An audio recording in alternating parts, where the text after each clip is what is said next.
این خرگوش و اینجا یک چند خرگوش دیگر در پرورشگاه خوجگی ёрирасон نزد مؤسسه تحصیلات میانه عمومی رقم 3 در ناحیه وسه پرورش می‌یابند.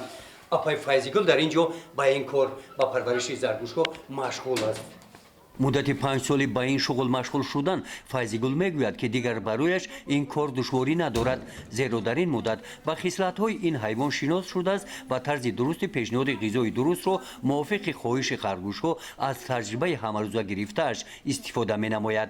رشقه میخورن، سبزی میخورن، اینمی جگوری مکه میخورن، اینمی چیزایی همی که چیزی یافتیم دادن نگیریم.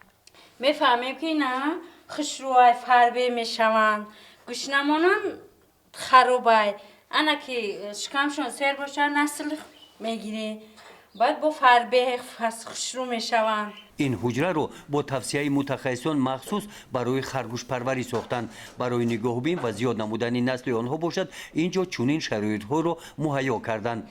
از روی معلومات ریاست کشاورزی در ناحیه واسه وابسته به درآمد آن شماره اهالی به این شغل سال تا سال می‌افزاید. گزارش خوجا نظریف، خدای نظر ظهوروف از ناحیه واسه برای برنامه اطلاعاتی نوید.